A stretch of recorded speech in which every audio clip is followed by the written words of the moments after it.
नमस्कार, मैं शेखर सिंह और आज एक बार फिर से उपस्थित हूँ आप सभी के साथ अपने इस यूट्यूब चैनल पे।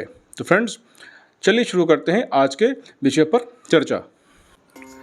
साथियों, हाल ही में टाइटैनिक के मलबे को देखने गई टाइटन सबमरीन हादसे का शिकार हो गई थी। इस हादसे में करीब 5 लोगों की मौत भी हुई थी।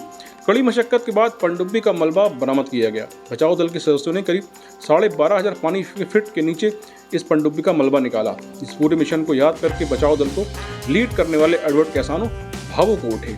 उन्होंने एक प्रेस कॉन्फ्रेंस को संबोधित करते हुए नम आंखों से कहा कि यह हम सब के लिए बहुत दुख की बात है कि हमारा बचाव अभियान रिकवरी बदल गया।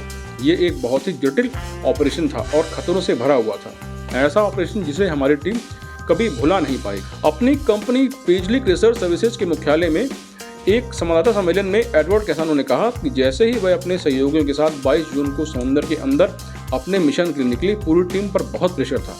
उन्होंने बताया कि जब कई हाई डेफिनेशन कैमरों ने मलबे की तस्वीरें भेजी तो वो बहुत डरावनी थी। ये तस्वीरें उन सब को परेशान करने वाली थी। उन्होंने आगे भावुक होकर कहा कि मुझे माफ़ी मांगनी होगी, हम अपने बचाव अभियान में सफल नहीं हो पाए। हम टाइटन सबमरीन पर सवार यात्रियों की जान नहीं बचा पाए। उन्होंने कहा कि उनकी टीम के लिए और उनकी टीम के सहयोगियों के लिए बहुत असहाय महसूस करने वाला था।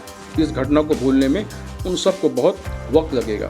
रिपोर्ट के अनुसार कैसानो ने अपने पानी के भीतर बचाव अभियान के बारे में बताते हुए कहा, जब उनकी टीम उत्तरी अटलांटिक में उस स्थान पर पहुंची जहां टाइटन उतरा था तो वहां पहले से ही 10 जहाज और विमान मौजूद थे जो राहत और बचाव दल का हिस्सा थे। उन्होंने कहा कि जहाज़ों में से एक डीप एनर्जी भी मौजूद था जो आमतौर पर गहरे पानी में पाइप और केबल बिछाता है। डीप एनर्जी की भी पहुंच 2700 मीटर तक की गहराई तक ही है, लेकिन लापता टाइटन का मलबा समुद्र तल से करीब 3810 मीटर पानी के नीचे स्थित था। फ्रेंड्स, जैसा कि आपको पता है कि टाइटैनिक का मलबा दिखाने जा रही पनडुब्बी में समंदर में गोता लगाने के करीब 1.5 घंटे बाद विस्फोट हो गया। इससे पनडुब्बी में सवार 2 अरबपतियों के साथ कुल 5 यात्रियों की मौत हो गई थी। इस घटना ने पूरी दुनिया को दहला कर रख दिया है। वहीं अगर हम टाइटैनिक की बात करें तो इस जहाज के बारे में माना जाता है कि वो अनसिंकेबल था, यानी कि पानी में कभी डूब नहीं सकता था। खूब जोर शोर से इसका विज्ञापन भी हुआ था, लेकिन अपनी पहली ही यात्रा के दौरान ये जहाज एक आइसबर्ग से टकराया और इसके साथ ही 500 से ज़्यादा लोगों की जान चली गई। सालों तक टाइटैनिक के डूबने पर बात होती रही और फिर ये चैप्टर बंद कर दिया गया था। लेकिन सन 1985 में न्यू फाउंडरलैंड के तट के पास जहाज का मलबा मिला। डूबने के करीब 70 सालों के बाद टाइटैनिक का जादू लोगों से उतरा नहीं था। लोग इसकी कहानियां कहते हैं, इस पर फिल्म बनी और अब उसका मलबा भी चर्चाओं में आ गया। लोग उसे एक बार देखने के लिए लाखों करोड़ रुपए देने की बात करने लगे थे। इसी मौके को साल 2021 में ओशनेगेट कंपनी ने बनाया और टाइटैनिक टूरिज्म की शुरुआत हुई। ये एक अमेरिकी कंपनी है जो रिसर्च के लिए पनडुब्बियां बनाती है। टाइटैनिक टूरिज्म के लिए उसने एक खास पनडुब्बी तैयार की है जिसे नाम दिया गया टाइटन। कंपनी की वेबसाइट पर दावा है कि वो 13,000 से कुछ ज़्यादा की फीट की गहराई तक आसानी से गोता लगा सकती है। जहाज का मलबा अटलांटिक में करीब 12,500 पानी के फीट के गहराई के नीचे था, लिहाजा पनडुब्बी के जरिए इस पर पहुंचा जा सकता था। टाइटैनिक के मलबे तक जाने की यात्रा को पूरी तरह सेफ बनाने के लिए पनडुब्बी को कई बार टेस्ट ड्राइव कराया गया। लगभग 10,000 किलोग्राम वजनी इस वेसल में 90 घंटों के लिए ऑक्सीजन भी रखी गई थी ताकि इमरजेंसी में काम आ सके। टाइटन के बारे में कंपनी ने यहाँ तक दावा किया था कि फिलहाल गहरे पानी में जाने के लिए इससे सुरक्षित कोई वेसल नहीं है। 5 लोगों की सवारी वाली पनडुब्बी में वो प्रति व्यक्ति करीब लगभग 2 करोड़ रुपए चार्ज कर रहे थे।